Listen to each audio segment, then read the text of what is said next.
A few hours from now, you'll be on your knees begging your own daughter to help you while your hair falls out and your back creaks like a rusty hinge. And the worst part? She's going to make you wait.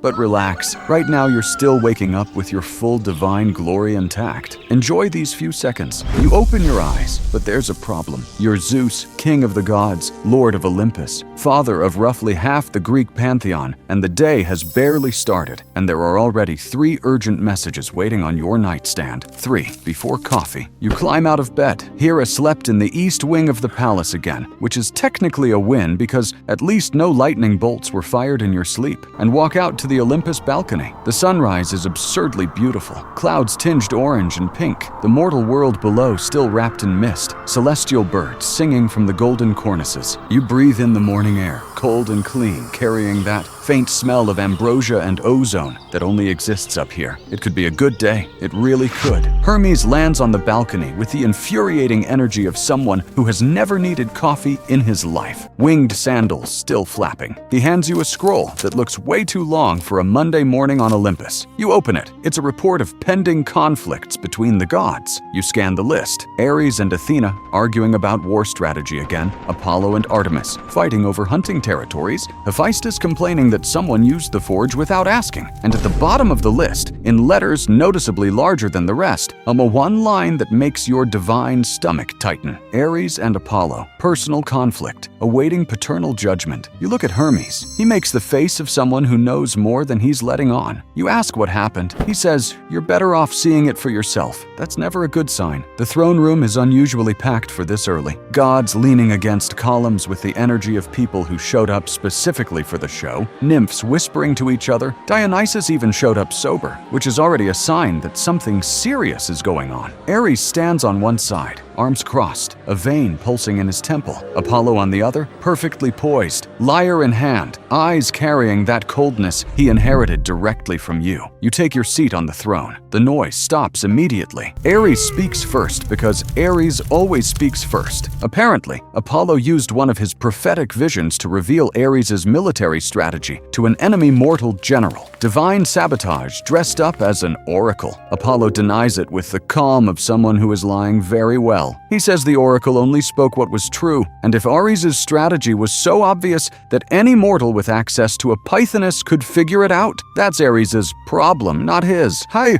you listen to both of them, you consider, and then you make the first mistake of the day. You side with Apollo. It makes sense, technically. Oracles don't sabotage. Oracles reveal. Ares should have planned better. You even use those exact words. Ares, you should have planned better. The throne room goes dead silent. Ares looks at you with an expression you've only seen on battlefields before. He says nothing. He simply picks his helmet up off the floor, turns his back, and walks out. Each step makes the marble tremble slightly. Apollo smiles. You instantly know you got it wrong. I would have stayed neutral, but you didn't ask me. The next 2 hours are a parade of administrative disasters. You approve storms, deny immortality to mortals who definitely don't deserve it, hurl a lightning bolt at a blasphemous king, missed by 10 feet, but the message was delivered. All of this while a voice in the back of your head keeps replaying the look on Ares' face. You almost manage to forget about it when Hebe walks into the throne room, your daughter, goddess of youth, cupbearer of the gods' nectar, and currently the angriest person on Olympus who isn't Hera. She stops at the entrance, looks at you with those eyes she inherited from her mother, and says in a perfectly controlled voice that she needs a word. You notice she's gripping the nectar amphora hard enough to dent gold. She sits down in the chair beside the throne, not because she was invited, but because she simply sat and starts. Last week, she and Ares had a disagreement about storage space in the palace. Sibling stuff, normal, except you stepped in, and you sided with Ares, publicly, in front of other gods, without hearing her side. You try to remember the incident. You have a vague memory of saying something like, Ares needs space for the arsenal, without actually looking into what was being disputed. Hebe confirms that's exactly it. The space was hers. It had been hers for 2 centuries. Ares simply decided he wanted it, and you, without asking a single question, handed it over. You open your mouth to explain. Yourself. She raises one hand. Are you going to side with me against Ares today? You think about how you sided with Apollo against Ares 2 hours ago. Yes, you say. Too late. she says, stands up and walks out. You sit there staring at the empty chair beside the throne. The silence has weight. I'm watching you right now, and honestly, you deserve every second of this. This is where things get interesting. And by interesting, I mean unsettling. You're walking through the palace corridors when you notice you're moving slower than usual. Your knees slightly stiffer. You stop. You look at your hands. There's a wrinkle. One, small, on the knuckle of your right index finger. A wrinkle that was not there yesterday. You're not the kind of god who worries about appearances. You keep walking, slower, with your back just a little hunched. You turn a corner and nearly walk into a figure that has no business being there. Small, stooped, skin like old parchment, eyes glinting with equal parts, malice and amusement. Geras, god of old age, so ancient that even you feel an irrational unease in his presence. He says nothing, just stares at you. You ask what he wants. He smiles. He doesn't have many teeth. Your back gives a small creak.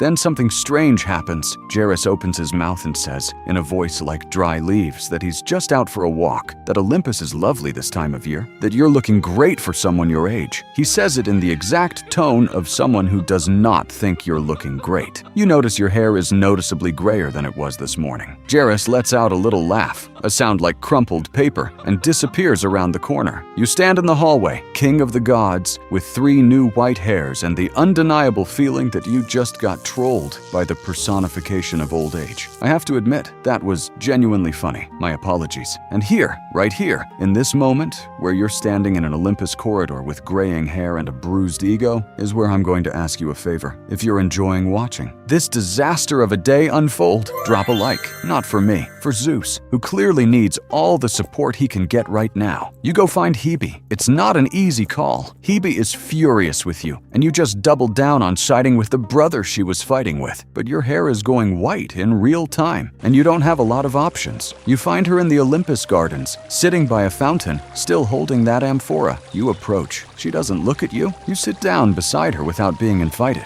She clearly inherited that from someone, and stay quiet for a moment. Then you say, without any excuses, that you were wrong about the storage space, that you sided with Ares without hearing her out, that it wasn't fair. You don't have a good reason for it. You have too many children, and sometimes you act like that justifies not paying proper attention to any of them. Hebe stays quiet for what feels longer than the Ice Age. Then she turns and looks at your hair, raises an eyebrow. You explain about Geras. She laughs. It's a small laugh, almost involuntary, the kind that escapes even when you're trying to hold it in. She picks up the amphora, pours a little nectar into a small cup, and holds it out to you. Next time you hear both sides, she says. Next time I hear both sides, you repeat. You drink. The nectar tastes like youth itself. Fruity, warm, with that tingle that runs through your bones and sets everything right. Your hair goes back to normal. Your back straightens. The wrinkle on your finger disappears. You and Hebe sit by the fountain in silence for a few minutes. A different kind of silence than Hera's, not punishing, just tired on both sides. The afternoon brings Ares back. He shows up in the throne room with the posture of someone who didn't come to apologize. He came to collect. He wants the morning's ruling reconsidered. This time, you call Apollo in too. You listen to both of them properly, ask real questions, and find out that Ares was right. There was intent behind that oracle, not neutral revelation. Apollo played it deliberately because of a personal bet he had going with Ares 50 years ago. You reverse the ruling? Apollo looks at you with cold eyes and leaves without saying a word. You burned both of them this morning.